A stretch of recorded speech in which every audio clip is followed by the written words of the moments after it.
तो अब बात उस खबर की कर लेते हैं जो डराती भी है और परेशान भी करती है। इसकी कहानी, ये खबर है दिल्ली पुलिस की हैवानियत की और फिर गुनाह छिपाने के लिए दिल दहला देने वाली हरकत की। देश की राजधानी की सड़क पर दिल्ली पुलिस ने एक वर्दी वाले गुंडे ने एक शख्स को पीट कर मार डाला और उसके बाद दिल्ली पुलिस ने अपने गुनाह छिपाने के लिए जो काम किया वो शर्मनाक है। कत्ल के बाद गुनाह को छुपाने का भी पूरा इंतजाम किया गया।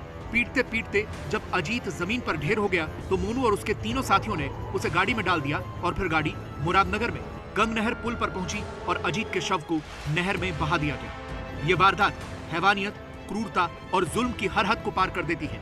जो दिल्ली पुलिस शांति, सेवा और न्याय की टैगलाइन पर काम करती है, उसका जवान पहले तो सड़क पर एक युवक की पीट कर जान लेता है और फिर कई किलोमीटर दूर जाकर शव को ठिकारे भी लगाता है। अब जरा इस वारदात का पूरा कच्चा चिट्ठा भी सुन लीजिए। ये वारदात 13 जून की है। दिल्ली पुलिस का शिकार बना अजीत कोंडली का रहने वाला था। उसके लापता होने की रिपोर्ट परिवार ने न्यू अशोकनगर थाने में दर्ज कराई, लेकिन थानेदार साहब ने किडनैपिंग तक का मुकदमा दर्ज नहीं किया। जांच के नाम पर लीपापोती की गई।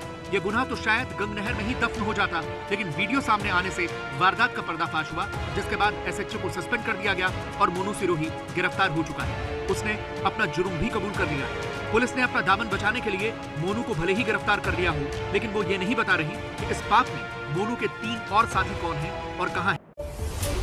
तो वीडियो सामने आया जिसके बाद ये पूरी हैवानियत किस तरीके से की गई, क्या कुछ हुआ, ये सब कुछ खुलकर सामने आ गया। और दिल्ली में पुलिस वाले की इस गुंडागर्दी पर बात करने के लिए इस वक्त पीड़ित परिवार हमारे साथ मौजूद है। हम सीधे रुख करेंगे मेरे सहयोगी अभिषेक रावत का। अभिषेक, ओवर टू यू। देखिए शिरीन, मेरे साथ इस समय जो अजीत है उसके परिजन मौजूद हैं। छोटी बहन है, बड़ी बहन है और बड़े भाई हैं। इन सब का ये कहना है कि 4 जून की ये रात थी। रात लगभग 8 बजे अजीत जो है अपने घर से जाते हैं अपने एक दोस्त के साथ, अतुल नाम होता है उस दोस्त का। उसके बाद फिर वो वापस नहीं लौटते हैं और अतुल जो लड़का है, जो आपने अगर वीडियो देखा होगा जिसमें अजीत को मारा जा रहा है, उसके साथ एक और लड़का है। अतुल वही है लड़का जो उस समय अपने आप को बचाते हुए वहाँ से भाग जाता है और फिर उसके बाद 2 दिन बाद उसके परिजनों को सारी घटना की सारी जानकारी देता है। परिजनों का आरोप है कि जब 2 दिन बाद वो लोग अजीत की किडनैपिंग की शिकायत लेकर न्यू अशोकनगर थाने पहुंचते हैं तो कोई सुनवाई नहीं होती है, उल्टा उन्हें वहां से वापस भेज दिया जाता है। क्योंकि कोरोना का काल चल रहा होता है तो इनका ये दावा है कि जो वरिष्ठ अधिकारी हैं वो मिलने से मना कर देते हैं, जिसके बाद ये ईमेल के माध्यम से या रजिस्टर्ड पोस्ट के माध्यम से अपनी शिकायत उनको महीनों तक करते रहे हैं। फिर अचानक से जब ये वीडियो सामने आता है तो फिर पुलिस अधिकारियों को वो वीडियो दिखाया जाता है। फिर ये सारी मजबूरी बन जाती है पुलिस अधिकारियों के भी कि उस पर जांच की जाए और तब जाके जो मोनू सिरोही है उसकी दरिंदगी सामने आती है। अभी हमारे साथ जो अजीत के बहनें हैं उनसे बात करते हैं। नीतू, ये बताइए कि क्या हुआ था, पूरी घटना सिलसिलेवार तरीके से शुरू से बताइए। सर ये क्या बोलते हैं, रात को आइसक्रीम वगैरह खा रहे थे दोस्त के साथ में, तो वहाँ से कौन सी तारीख की बात? 4 तारीख को, 4 जून को। तो दोस्त के साथ आइसक्रीम खा रहे थे तो बता रहे थे कि ना गाड़ी आई, 4 बंदे थे उसमें, उतर के उनको मारपीट शुरू किया है। और जिसमें दिखाई दे रहा है जो अतुल नाम का लड़का है वो भागता हुआ दिखाई दे रहा है और अजीत को बहुत बेरहमी से मारा गया है। फिर अतुल ने आपको कितने दिन बाद कैसे पता चला था? वो अपने किसी दोस्त, दीपक नाम के दोस्त को बताया था उसने 3-4 दिन बाद। तो दीपक ने हमें बताया था ये सब बात। फिर उसके बाद पुलिस को कब कंप्लेंट करी आपने? 13 तारीख को हमने कंप्लेंट की थी। अच्छा, तो क्या सुनवाई हुई आपकी शिकायत पर? नहीं, हमारी कोई सुनवाई नहीं हुई। फिर किस तरीके से जो है पुलिस को मजबूर होना पड़ा कि उन्होंने मोनू नाम के एक सिपाही को गिरफ्तार करा? वो वीडियो आपकी जानकारी में कब आया, कब आपको पता चला कि भाई अजीत के साथ इतनी बेरहमी से मार पिटाई हुई? जिनसे हमारा झगड़ा था उन्होंने क्या बोलते हैं हमसे समझी थी और ये वीडियो हमें दिखाया था। ये कब की बात है? 11 तारीख को। 11 जून? 11 जून 11 जून को 11 जुलाई सॉरी।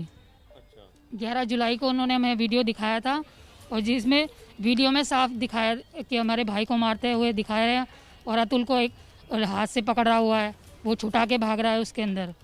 और आपने अभी वीडियो रिकॉर्डिंग भी, ऑडियो रिकॉर्डिंग भी हमारे को जिक्र करा था जिसमें अतुल को आप थाने लेके गए हैं, वो कब की बात? ये 7-8 तारीख को हम उसको लेके गए थे थाने में। उसने सारे बयान दिए आईओ साहब के सामने। राम नरेश नाम है उनका।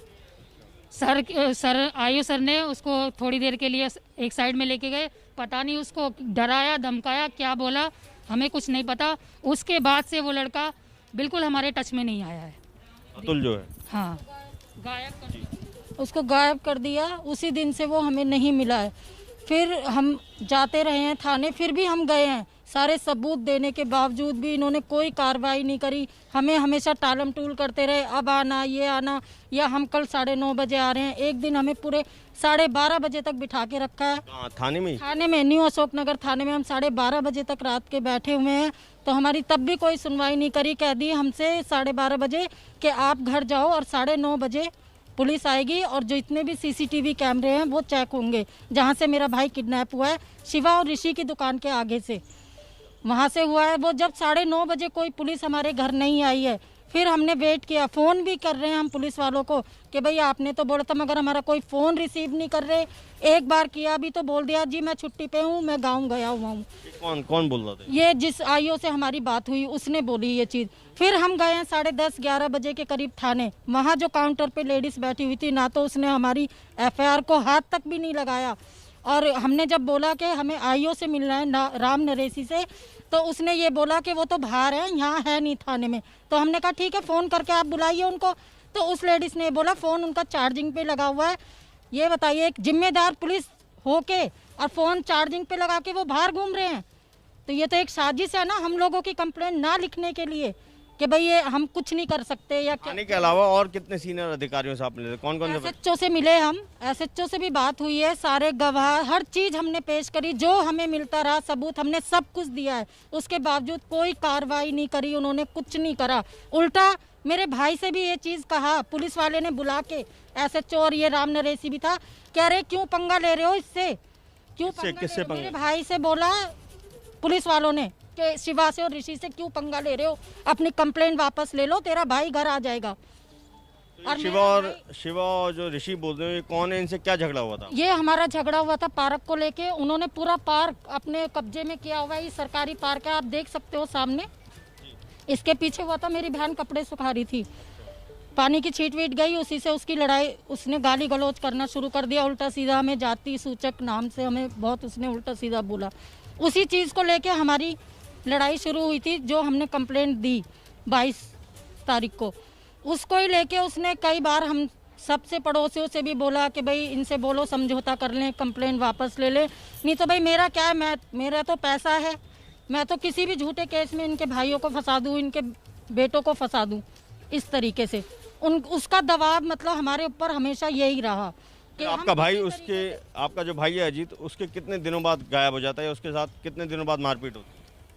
उसके 4 दिन बाद हमारा भाई गायब हुआ है, जबकि उसने ये बात मेरे भाई से भी आके बोला है, देखो अशोक जी आप ये कंप्लेंट वापस ले लो, समझौता कर लो। तो भाई ने कहा कैसे हम कर लें, जब तुमने हमारी बहन बेटियों को इतना गलत उल्टा सीधा बोला है तो हम क्यों ले लें। फिर उसके बाद में जब हमने कंप्लेंट वापस नहीं ली, तो उसने खुद हमारे भाई से ये कह के गया है कि अगर तुमने कंप्लेंट वापस नहीं ली तो भाई हम अपने बचाव के लिए तो कुछ भी करेंगे। तो कुछ भी का क्या मतलब था सर? 4 दिन बाद मेरा भाई किडनैप हो गया। फिर सबसे बड़ी बात है, उसके पास ये वीडियो आई कहाँ से?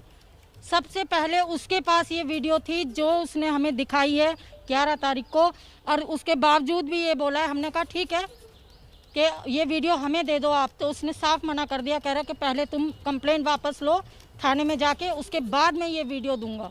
उसने ये शर्त रखी। तो सर हम क्यों ले लेते कोई, जब हमारे पास कोई प्रूफ ही नहीं है, कुछ नहीं है, बस ये बात थी सारी।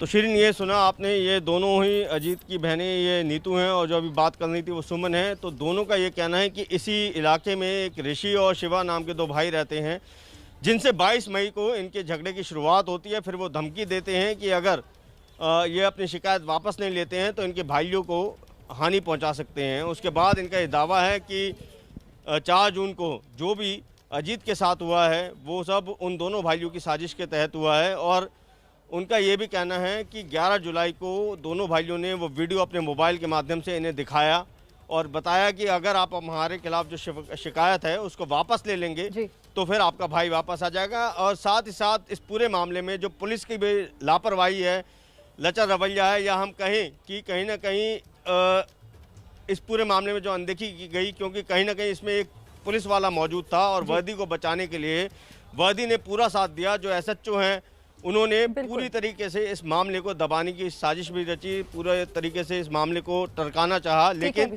अब जब ये मामला पूरी तरीके से उजागर हुआ है तो एसएचओ को भी निलंबित कर दिया गया है। को यही शक है कि आखिर अब इंसाफ की गुहार तो वो लगा रहे हैं, लेकिन इंसाफ मिलेगा कैसे? शुक्रिया आपका हमारे साथ जुड़ने के लिए अभिषेक, और परिवार से बातचीत कराने के लिए।